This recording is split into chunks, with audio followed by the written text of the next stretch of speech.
හයි හයි කොහොමද? මොනවද මම මේ බදින්නේ?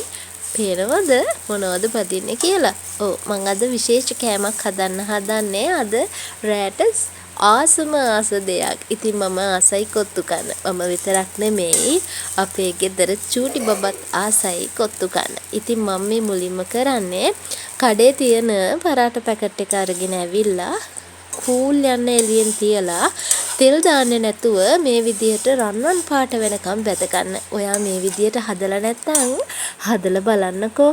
මේක කඩේ තියෙන කොත්තු එකටත් වඩා ගොඩක් රසයි.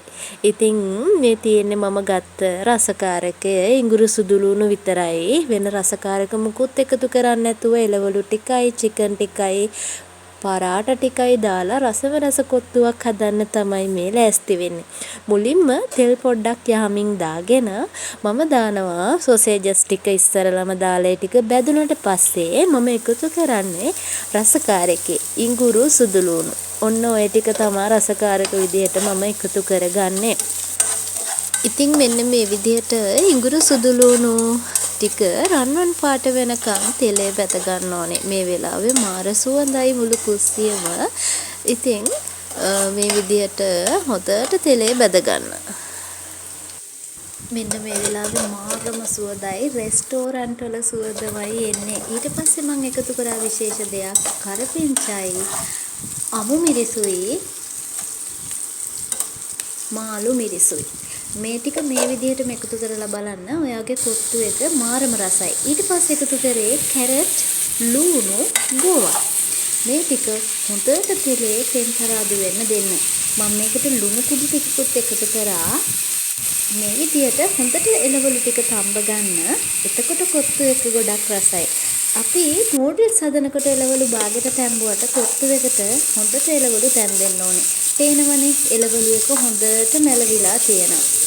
ඊට පස්සේ මම කඩාගත්ත චිකන් කෑලි ටික එකතු කරලා මේ විදිහට තවත් ටෙම්පරාදු කරගෙන ඊට පස්සේ එකතු කරේ ලීක්ස් ටික. අවසානයේ අපි ලීක්ස් ටික එකතු කරනවා. ඊට පස්සේ ටික හොඳට ටෙම්පරාදු වෙන්න දෙන්න. ඊට පස්සේ අපි එකතු කරගමු බැදගත්ත පරාට ටික. මෙන්න මේ විදිහට පරාට ටික හොඳට බැදිලා තියෙන්නේ. මේ විදිහට බැදලා ගත්තම ගොඩක් රසයි. අපි මේ ටික දැන් හොඳට එකතු කරගන්නවා එළවලුත් එක්ක. ඔන්න ඔය විදිහට පරාට ටික එළවලු ටිකටයි මස් ටිකටයි හොඳට කවලම් වෙනකන් අපි හොඳට සද්දේකුත් දාමු. මොකද ගෙදර අය දැනගන්න එපයි අද රැට කන්නේ මොනවද කියලා නේද? ඔන්න ඔය විදිහට ඉතින් අපි රසම රස කොත්තුව තමයි මේ ලෑස්ති කරන්නේ. මම අවසානයේම එකතු කරනවා චිකන් හොදි ටික. ඉතින් මේ ටික හොඳට එකතු කරලා හොඳට ගින්දර ටිකක් වැඩි කරලා හොඳට කවලම් කරන්න. හොදි එකත් එක්ක මික්ස් වෙන්න. ඉතින් ඔන්න අපේ කොත්තු එක. චූටි බබාලා ඉන්නවනම් විශේෂයෙන්ම රසකාරක නැතුව මේ විදිහට ගෙදර හදලා රසට කොත්තු කන්න පුළුවන්. මොකද චූටි බබාලා කොත්තු වලට ගොඩක් ආසයිනේ. ඔන්න ඉතින් මගේ කොත්තුව ලෑස්ති. වසවිස වලින් තොරව ඔන්න කොත්තුව ලෑස්ති කරගත්තා.